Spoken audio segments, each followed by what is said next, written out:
Udah tengah tahun, tapi tingkat suku bunga The Fed tidak kunjung turun. Kira-kira kenapa ya bosku? Yuk kita bahas bersama saya, Arinda Izzati, dari Pilar Mas Investindo Sekuritas, Touch Your Heart, Touch Your Profit.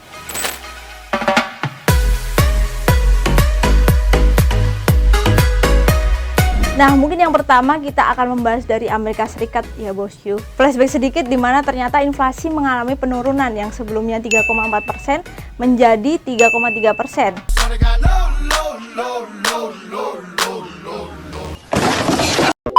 Lalu juga ada non-farm payroll yang naik dari sebelumnya 165.000 menjadi 272.000. Nah, kedua hal ini menyebabkan kebingungan di pasar. Apakah suku bunga akan tetap ataukah turun? Nah, berdasarkan proyeksi kami, pemangkasan tingkat suku bunga The Fed baru terjadi di antara bulan September hingga Desember dengan tingkat suku bunga sebesar 5 sampai 5,25%, bosku. Nah, selanjutnya kita bahas Eropa nih, bosku, di mana Eropa telah melakukan pemangkasan tingkat suku bunga nih dari 4,5% menjadi 4,25%. Kenapa ya bosku? Nah, hal ini dilakukan oleh Bank Sentral Eropa untuk mendukung perekonomian negara-negara di Eropa yang selama 2 tahun ini mengalami stagnansi dan juga resesi nih bosku.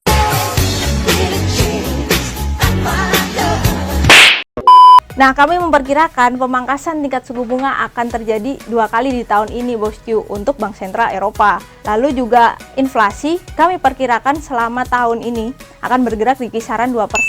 Dan lalu untuk tahun kedepannya atau 2025 akan bergerak di 2%. Nah, selanjutnya kita akan membahas Asia nih bosku. Yang pertama mungkin kita akan membahas Tiongkok nih, yang dimana inflasinya keluar dari zona deflasi dan berada di 0,3%. Namun ternyata konsumsi masyarakatnya masih rendah nih bosku. Hal ini terjadi imbas dari upah yang menurun dan juga badai PHK yang lebih besar daripada proses perekrutan. Oh, Patrick, kau dipecat. Tapi aku kan tidak bekerja di sini. Kau mau bekerja? Mulai sekarang, Tentu saja aku mau. kau dipecat. Nah, karena masih rendahnya konsumsi di dalam negeri, maka kami memperkirakan suku bunga 1 tahun maupun 5 tahun akan tetap sama. Selain itu, sektor properti di Cina juga masih terkontraksi, di mana harga rumah baru maupun harga rumah lama mengalami penurunan yang signifikan. Kami memperkirakan investasi properti mengalami penurunan sebesar 10% pada bulan ini. Nah, yang kedua ada Jepang nih bosku, di mana yen Jepang ini terus mengalami kontraksi dan sekarang berada di level 150 sampai 160 yen per dolar.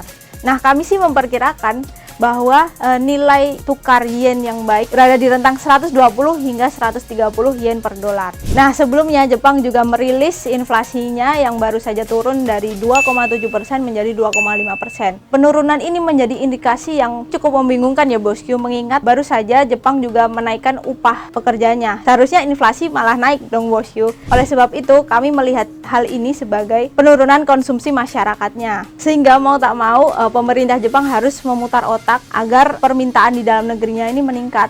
Nah, salah satunya juga lewat memberikan zona bisnis terhadap sektor manajemen investasi. Mau ngomong apa juga tetap aja apes. Dalam pertimbangan menyeimbangkan nilai yen serta mendukung permintaan di dalam negerinya, kami memperkirakan peningkatan suku bunga baru terjadi di bulan Juli 2024. Nah, yang terakhir bosku, di dalam negeri baru saja nih regulator mengeluarkan kebijakan baru yaitu full call auction, di mana kebijakan ini ternyata menimbulkan pro dan kontra bagi para investor di dalam maupun di luar negeri. Nah, beruntungnya kebijakan ini juga sedang dievaluasi nih bosku. Semoga kebijakan ini akan memberikan titik terang nih bagi para pelaku pasar baik dalam maupun luar negeri. Segini banyaknya orang kagak ada yang nyenangin gua, nyakitin semua. Nah, selanjutnya Morgan Stanley baru saja menurunkan peringkat pasar modal kita nih bosku. Nah, sebenarnya meskipun Morgan Stanley menurunkan peringkat kita, namun secara fundamental pasar modal kita tetap masih baik nih bosku.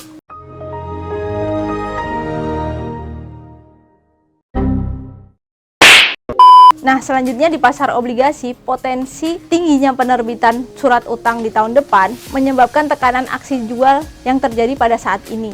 Nah, karena ketika penerbitan utang mengalami kenaikan, maka imbal hasil obligasi dan bunga pun masih akan mengalami kenaikan untuk memberi daya tarik kepada para investor. Nah, sekarang kita akan membahas IHSG nih, di mana pada bulan Juni 2024 ini kami memproyeksikan IHSG akan melemah dan akan bergerak pada level 6.560 sampai 6.960 nih bosku.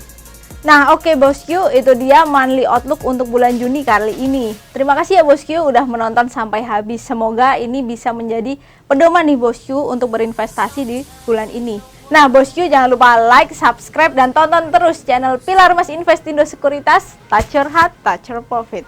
Sometimes we're not ourselves. There's no one I can turn to. And I know all the feelings that we shared are in the past.